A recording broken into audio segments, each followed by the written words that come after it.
A little backstory. After my divorce, I had nothing left. Wanting to start over, I moved to a cheap and shabby apartment in another city. I had no permanent job, pets, children, and, obviously, a wife. I just existed. I was constantly looking for any job and eventually found a shitty job in one of the roadside cafes. I was bored and miserable. And despite the fact that I had just recently moved, I urgently needed more radical changes in my life. And then, the jackpot fell to me. Among all those resumes that I sent to different companies, there was one for the position of a forest fire lookout. By the way, no prior experience was required there. Forest fire lookouts are those people who live isolated, in a high tower in the middle of the forest, observing the situation in the area. If smoke or fire is detected, they will, if possible, extinguish the fire themselves or call for help. Despite all the questionnaires I sent to employers, I remember filling out this one because I found the advertisement rather odd. Because it said that there were no vacancies for this position, but they were accepting applicants in case someone quits. I remember thinking, weird, why would they assume someone might quit? Nevertheless, I went for it anyway, and hoped that now I might have a real, serious job. Soon, I got a call from a guy, he was very rude, who just told me what salary I would be getting, and that I would have to live on the tower for the rest of the summer, which is about 2 months. He also told me that I had to start my duties immediately, having been pre-trained and instructed accordingly. I did not hesitate long and replied that I would be ready to start work tomorrow. Night 1. I got to the site and parked my car at the furthest point it could get to, and now I'm going to have to walk to the tower. It's only 8 a.m. and Mark, the guy who called me, said the hike would take about 4 hours. So now I set off, assuming I would be there by lunchtime. Mark assured me that there would be a full supply of food at my tower, my new home, and that I would be able to radio to the nearest neighboring tower where I would get information on how things work there. Our summer mornings are pretty chilly, but I'm very excited about the hike itself, as the forests in these parts are known for their incredible beauty and peaceful atmosphere, something I've been craving lately. I had just arrived at the tower. It was now 1 p.m. The hike was challenging, but easy for me to navigate as the trail was well marked and was unshaded by bushes. The tower is much bigger than I had imagined. I think it's about 50 meters high, with a hut at the top, on 4 stilts, with a winding staircase around it leading to the top.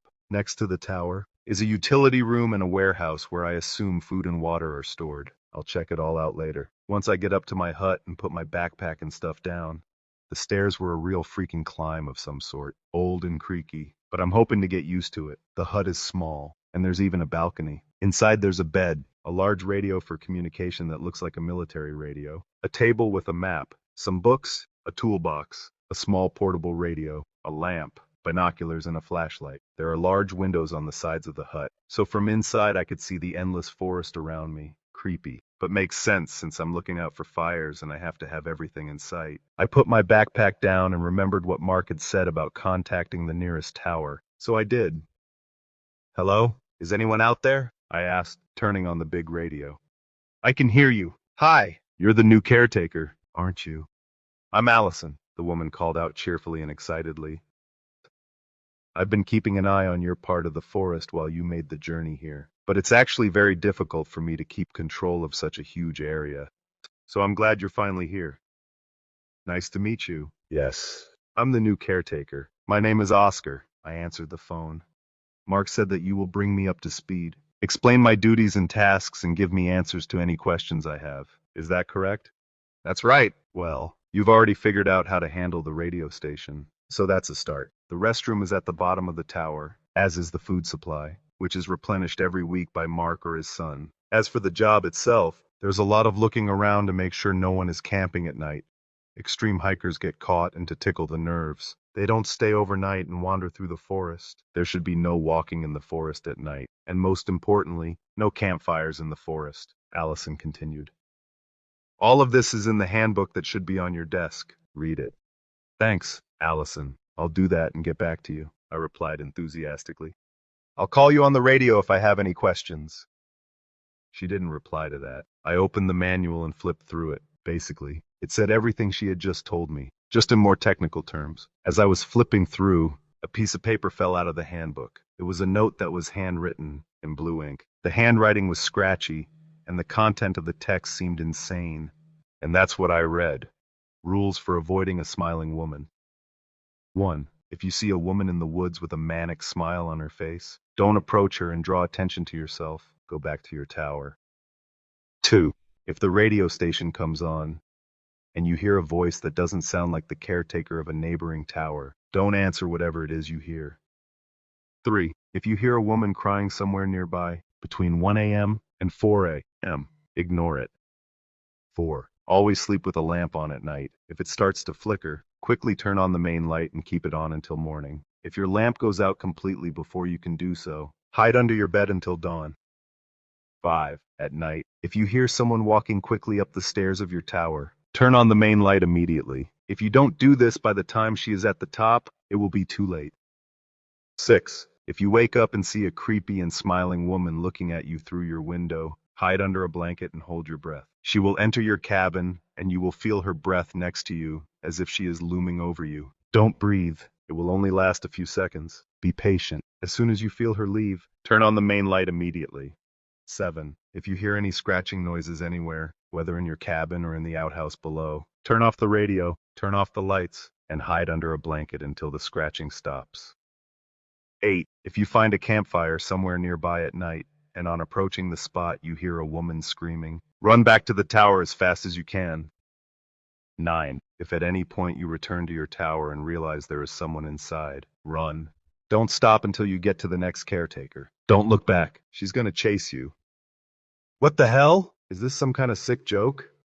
I reach for the radio station to ask Allison about the weird rules I just found, but I don't want to be the new guy who fell for the joke and just got laughed at for being scared and believing it. So I'm just going to blow it off. Instead, I'm going to explore the area a bit, but I'm going to eat first. Then I'm going to unpack my stuff.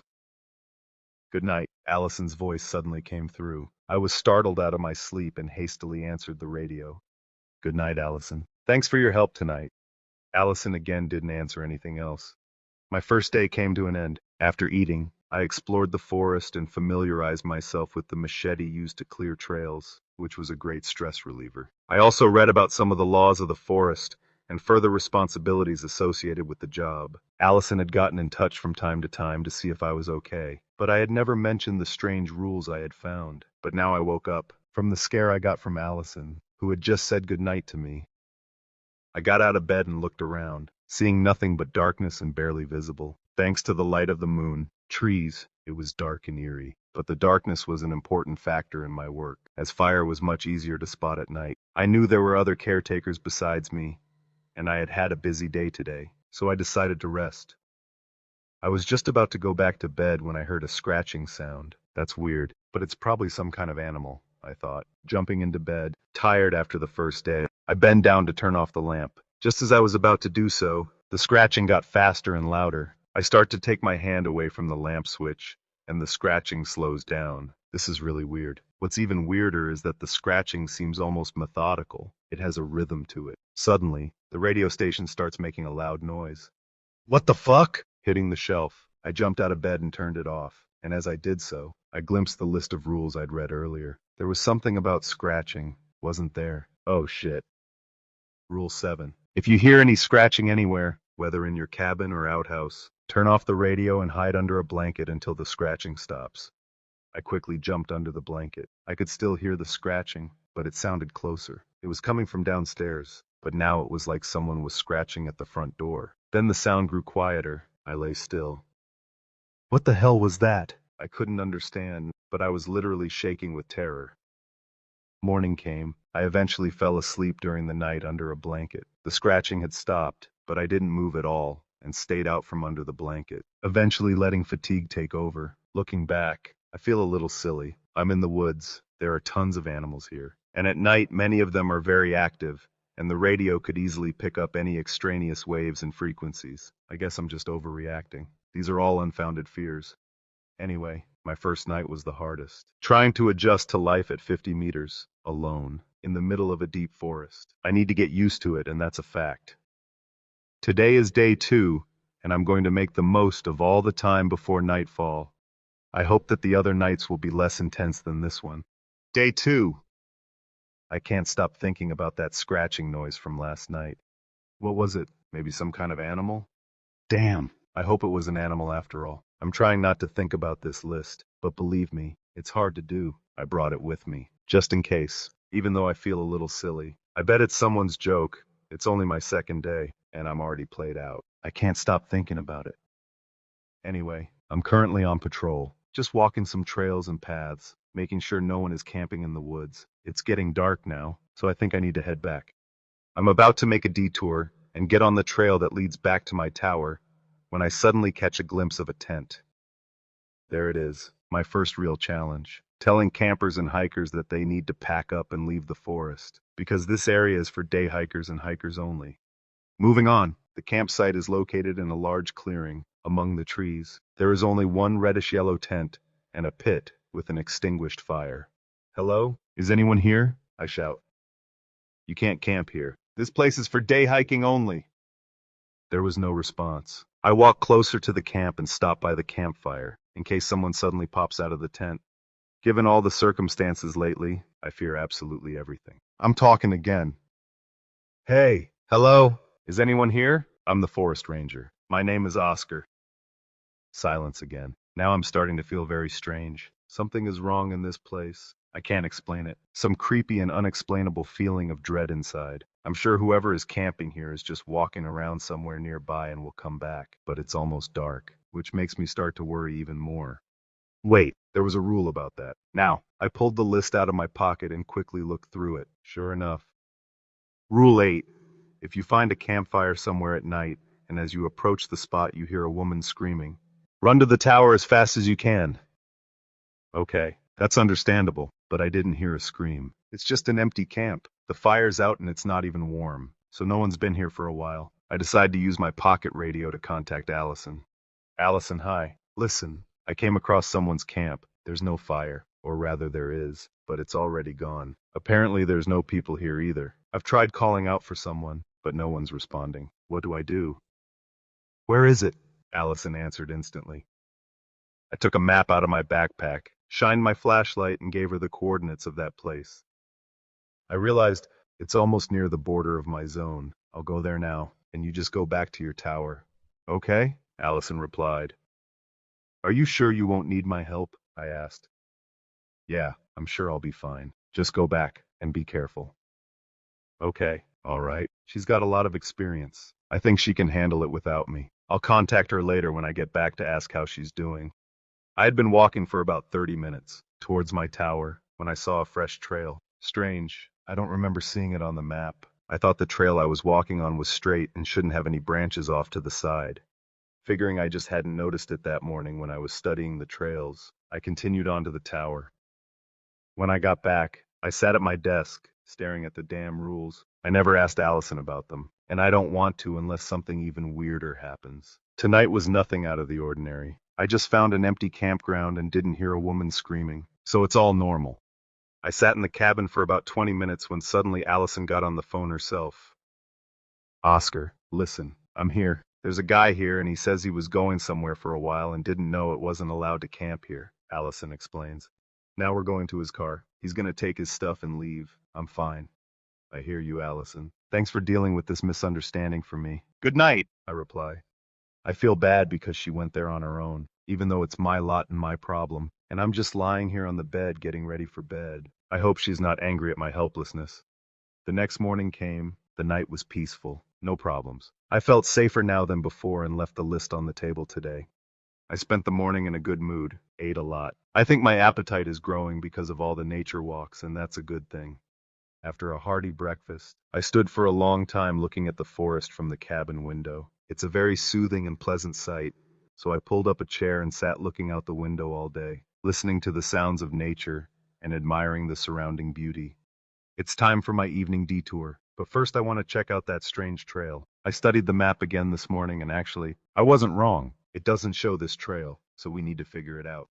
I got to it pretty quickly since this place is relatively close. I would like to say that there are a lot of bushes and grass. The trails on our trails need to be constantly maintained, and branches need to be trimmed, or they will simply become overgrown and difficult to navigate. This new trail was fresh, as if it had been cut not so long ago. It's a mystery what's going on here, and at the moment, there are more questions than answers. Hopefully I'll be able to figure it out soon. I walked for about 5 minutes, and then I saw the end of the trail. Further trees and bushes, all overgrown. This is crazy. As I was about to turn back, I saw a small, red handkerchief tied around a tree branch a few meters away from me. Interesting. I walked over to it, and just as I started to untie it, I saw another one, a little deeper in the woods, and another one behind it. In total, I found 5 shawls, all red, with no inscriptions or anything. After a moment, I spotted another handkerchief. The only difference was that this one was on the ground. All the others I found were on branches. I look around and don't notice anything else. A little annoyed, I sigh and bend down to pick it up and take a look. What the fuck is that thing? It's tied to something wooden and heavy. I try to lift it and realize I'm opening the wooden lid of some kind of bunker. Whoa! This is freaking awesome! I turn on my flashlight and see a sleeping bag and a video camera at the bottom. Since there's a ladder, I decide to climb down. By the way, the ladder is pretty sturdy and not rotten. It feels like it was made with quality and quite recently. In fact, the whole bunker seems too clean to be this underground bunker. Usually such underground hideouts are full of junk, dust, junk and dirt. But here there's a sleeping bag and a camera with a charger. I pick up the camera and try to turn it on, but it won't turn on. It's a relatively modern camera, with a file viewing screen on one side that looks relatively good. Aside from a small scratch, the main lens of the camera is broken. Looks like her shooting days are over. Okay, I'll try charging it later when I get back to the tower and see what's available. I'm excited about this find, and I'm burning with curiosity to find out what's on it and what photos are on it. I have to radio Allison about it, but not until I get back, or she'll realize I'm off the trail. I'm going back. God damn it. You'll never guess what I see. Where the camp was last night, the same tent is there again. Looks like that dude's back. Or he never left. Allison walked him to his car with his stuff and he left. Well, this guy's back again, thinking he can sneak up on us without being seen. Okay! I look over there and I see the same reddish-yellow tent. The only difference is that this time there is a fire burning, which is the only source of light right now, aside from my flashlight. Yes, it's getting dark again by this point. Annoyed, I figure I'll deal with this guy now, and then let Allison know the good news, that I've solved the problems myself this time. I walk over to the tent and open the entrance without warning. I don't care if I scare him. He shouldn't be here, and he knows it perfectly well. Abruptly, I look inside, and to my surprise, I find no one and nothing there. I mean nothing at all. No person, no sleeping bag, no backpack, just nothing. A fire is burning heavily behind me, and I turn toward it, looking around the trees for its fiery glow. It feels so eerie, like someone is watching me. I quickly start kicking the burning wood to the side and pour on it, the rest of my drinking water to put out the fire, plunging into total darkness. The fire is completely out, but I keep the flashlight pointed at the ground because I can't look at the trees behind the fire, still feeling uneasy. Suddenly, an eerie scream comes from behind the trees just beyond the fire, piercing the silence. Fuck. It's a scream I don't think I could ever have imagined, or even seen in my worst dream. It's a scream of pure pain, pure rage and madness. Suddenly, a dark figure bursts out from behind the bushes, screaming the whole time, and starts running in my direction. I only get a glimpse of part of his silhouette before I turn around to run away from it, and I notice a human figure. It's a woman, with long hair and arms that are just dangling from side to side.